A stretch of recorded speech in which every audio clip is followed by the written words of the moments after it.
Around 8-10 साल पहले ना क्रिकेट अटैक्स का बहुत भूत चढ़ गया था बच्चों में। हर तीसरा लौंडा जाकर खरीदता था, भैया स्टेशनरी वाले भैया 25 रुपए के क्रिकेट अटैक्स दे दो। 5 कार्ड निकलते थे, उन्हें खोल के खुश हो जाता था अपने फेवरेट क्रिकेटर देख के। यहाँ पर था दूसरी तरफ मैं, तनिष पप्पू ऐसा लड़का था जिसको क्रिकेट बिल्कुल पसंद नहीं था, जिसको क्रिकेट का सी भी नहीं आता था और उसे बैट उठाना भी नहीं आता था। लप्पे चलाता था, भट्टा डालता था, पूरा हाथ भी नहीं घूमता था। एंड मैं जाकर क्रिकेट अटैक्स की जिद करने लग गया अपनी मम्मी से। मेरी मम्मी को पता था कि मैं क्रिकेट देखता भी नहीं हूँ, मैं बड़ा फैन भी नहीं हूँ, उसके बाद भी मैं मांग रहा हूँ। मेरी मम्मी ने पूछा कि तू क्यों मांग रहा है, एंड मेरा पता है क्या रिप्लाई था, क्योंकि सबके पास है, सबके पास है इसलिए चाहिए। तुम इस मेंटालिटी को देख रहे हो, इवन तो मेरा इंटरेस्ट भी नहीं था, इट्स जस्ट कि क्योंकि सब लोगों ने वो चीज ली थी, मैं भी वो चीज लेना चाहता था। क्रिकेट मेरे से कभी नहीं खेला गया, बिल्कुल पसंद नहीं है, लेकिन तब भी लेना है। क्यों क्यों चुले? क्योंकि मेरे दोस्तों के पास है। मेरे दोस्त हर तीसरे दिन चौथे दिन नया पैकेट फाड़ते हैं और 4 क्रिकेटर्स की फोटो देख के खुश हो जाते हैं। And that was my mind set. मैं सोचता था जो मेरे दोस्तों ने करी वो चीज मेरे को भी वो करनी पड़ेगी। अगर मैं वो चीज नहीं करूंगा तो भाई कैसे चलेगा, मैं तो कूल हूं ही नहीं, मैं लेफ्ट आउट हो जाऊंगा, मेरे दोस्तों का अलग ग्रुप बन जाएगा और मेरे को बाहर निकाल देंगे। इस डर के कारण, सिर्फ और सिर्फ एक डर के कारण, मैं अपने आप को फोर्स कर रहा था कि मैं क्रिकेट अटैक्स के कार्ड्स खरीदूं, इवन तो मेरे को नाम भी नहीं पता थे। अश्विन का कार्ड आया था मेरे को याद है अभी भी। एंड मेरे को जब मैंने पहली बार निकाला ना, तब बंदे का नाम पता चला कि अश्विन भी कोई क्रिकेटर है। एंड मेरे को आज तक इसीलिए याद है क्योंकि मैंने उस पत्ते को निकाला था। मेरे को क्रिकेट का सी भी नहीं पता था, and still I what it. And उसके बाद पता है क्या हुआ, मैंने मम्मी से और जिद करी कि मेरे को एक और डेक खरीदना है, एक और डेक खरीदना है, एक और डेक खरीदना है। क्यों? क्योंकि मेरे दोस्त खरीद रहे थे। मेरे दोस्तों पे 50-50 कार्ड्स थे, लेकिन मेरे पास 5 ही थे। इवन दो मैं अफोर्ड नहीं कर सकता था, मेरे पास सिर्फ और सिर्फ 5 रुपए मिलते थे मेरे को 4-5 दिन में एक बारी, जिससे कि मैं चीज़ खरीद लेता था। ज़्यादातर मैं लेता था क्रैक्स ले लेता था, फन फ्लिप्स ले लेता 5 रुपए के, या फिर 5 रुपए के आते थे सनफीस्ट बाउंस चॉकलेट वाले बिस्किट। मैं जाता था ना दुकानदार पे, उसे पता होता था कि इसे 5 रुपए वाले सनफीस्ट बाउंस चाहिए, और निकाल के रख देता था सामने, ले जाओ बेटा। ये हाल था मेरा। जो बंदा 5 रुपए 3-4 दिन में लगाए, ठीक है, 4 दिन पता नहीं हफ्ता भर भी लग जाता था, कई बार संडे टू संडे लेते थे, वो बंदा मतलब 25 रुपए के कार्ड मांग रहे हैं। वेरी बिग थिंग भाई। 25-20 रुपए उस जमाने में मेरे लिए बहुत बड़े हुआ करते थे, इवन दो मतलब कुछ नहीं होते वो अब, बट एक छोटे बच्चे के लिए वो बहुत बड़े होते हैं। एंड मैं वो जाकर मम्मी से मांग लेता था। एंड तब इतने ज़्यादा फॉर्चुनेट नहीं था मैं कि हम लोग ऐसे कार्ड्स डेक खरीद सकें हर चौथे 5वें दिन। तो मेरी मम्मी मना कर देती थी, एंड मैं रोने लग जाता था कि मैं फिट इन नहीं हो पा रहा हूँ अपने दोस्तों के साथ। इसमें बड़ा सा फ्लॉ देख रहे हो कि कोई ज़रूरत नहीं थी वो कार्ड्स खरीदने की, कोई ज़रूरत नहीं थी उस अटैचमेंट की, उस चीज़ से जिसकी मैं वैल्यू भी नहीं करता हूँ। क्रिकेट में जिसे देखता भी नहीं हूँ मैं, तब भी उसे हुक्ड हूँ। क्यों? क्योंकि मैं ट्रेंड फॉलो कर रहा था, क्योंकि उन बच्चों के पास था, इसलिए मेरे को भी चाहिए था, जिससे कि मैं फिट इन हो सकूँ, मैं अच्छा फील कर सकूँ, मैं वैलिडेटेड फील कर सकूँ। मेरे दोस्त यही वैलिडेशन तुम्हें धीरे धीरे खा रही है। मैंने कुछ टाइम पहले एक वीडियो देखी थी एक लड़के की जिसने आईफोन खरीदा था। उसकी मम्मी उसके साथ थी जिन्होंने पैसे दिए थे, कुछ 60,000 पता नहीं कितने का था आईफोन। और वो लड़का तो बहुत खुश था, लेकिन उसकी मम्मी बहुत ज़्यादा दुखी थी। मेरे दोस्त पता है इसका क्या रीज़न है? क्योंकि उसकी मम्मी ने पूरी लाइफ सेविंग लगा दी थी। उसकी मम्मी बहुत गरीब थी, शायद बर्तन वगैरह मांजती थी, किसी के घर में का जाके काम करती थी। एंड वो लड़का उनसे आईफोन की जिद कर बैठा था, खाना नहीं खा रहा था, कुछ नहीं कर रहा था। आई बेट तूने भी ये वीडियो देखी होगी कहीं ना कहीं, नहीं तो तू सर्च मार लियो, मिल जाएगी कहीं ना कहीं।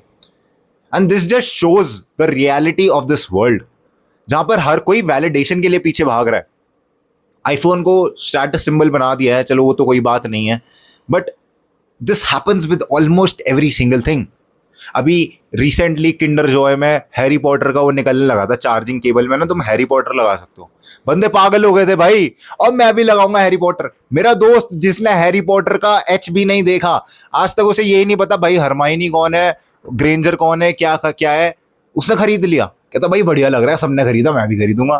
तेरे को तो पता ही है मैं ऐसा बंदा हूं जो अगर पॉपुलर हो चीज, तेरा भाई उस पर हाथ मारेगा ही। क्या फायदा उसका? There is not even a single benefit of that. And जब तुम इस चीज में रहते हो ना कि तुम वैलिडेशन के पीछे भाग रहे हो, तुम दूसरे लोगों में फिट इन होना चाहते हो, एक अलग से प्रेशर बन जाता है तुम्हारे दिमाग पर। When you stop being yourself, when you try to fit into the new normal जो कि ये लोग क्रिएट करते हैं, तुम अपने आप को खो देते हो। You do not like be in your head. समझ रहे हो? तुम अपने आप को अपने आप से ही खो देते हो। तुम नहीं होते हो, तुम वो लोग होते हो जो तुम्हारे आसपास है, तुम्हारा ओपिनियन फॉर्म कर रहे हैं. दैट इज नॉट यू मेरे दोस्त. तुम्हारी authentic, original, real, unique self गायब हो जाती है. और जब तू ये चीजें ट्रेंड के पीछे भागना कम कर देगा, खत्म कर देगा, जब तू खुद से खुद को जानने लगेगा, जब तू वो सारी चीजें करेगा जिसमें तेरा खुद का इंटरेस्ट है, तो पता है तेरे दिमाग से बहुत सारा प्रेशर हट जाएगा. जब तेरा सारा प्रेशर हट जाएगा, तू बहुत खुश होगा, चैट बन जाएगा, और लाइक ओवरऑल तेरी लाइफ बहुत ज्यादा हैप्पी होगी. आधे से ज्यादा लोग पता है दुखी इसलिए होते हैं क्योंकि उन्हें वैलिडेशन नहीं मिलती. मतलब मैं अभी भी देखता हूँ बंदे लाइक्स के पीछे भागते हैं. मैं एक बारी जिम में था, ठीक है, मैं जिम में रेप्स मार रहा था, ठीक है, बड़े बढ़िया बढ़िया बढ़िया. एक बंदा आता है, कहता भैया आप इंस्टाग्राम चलाते हो? मैंने कहा हाँ भाई है मेरा अकाउंट, पर मैं चलाता नहीं हूँ. कहता भैया फॉलो कर दो मेरे को.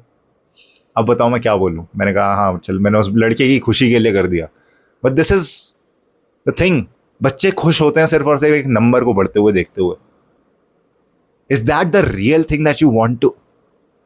एक जमाना हुआ करता था जब बंदे 8,000 मीटर का पहाड़ चढ़ते थे और सोचते थे कि अब मैंने कुछ उखाड़ा है जिंदगी में. और लोग आज क्या कर रहे हैं, 80 फॉलोअर्स हो गए, अरे वाह 100 फॉलोअर हिट हो गए, वाह. इट्स नॉट रियल प्लेजर मेरे दोस्त. तुम्हें सोसाइटी में बताया जा रहा है कि यही है pleasure, but this is not a real pleasure. Real pleasure ये होना चाहिए कि हाँ 80 फॉलोअर्स हिट हुए, तुम उन 80 फॉलोअर्स के लिए कुछ कंटेंट बना रहे हो जिनसे उनकी हेल्प होनी चाहिए. ये होता है रियल प्लेजर.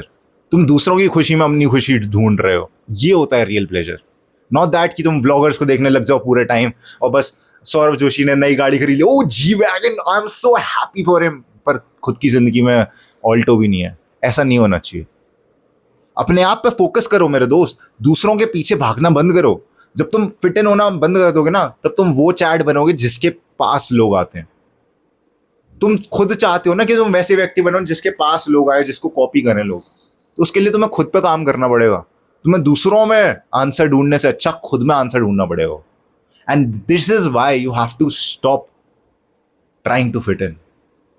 जब तुम दूसरों को छोड़ दोगे ना, तुम सही में बहुत ज्यादा खुश हो जाओगे. And this is the number one reason that you are sad. इसीलिए सैडनेस बढ़ती है, because you are trying to fit in. ऐसी जगह में घुसना चाहते हो जहां पर तुम्हारा पजल पीस बैठता ही नहीं है. तो जब डिसहार्मनी होती है ना, तो कहीं से भी खुशहाली नहीं होती.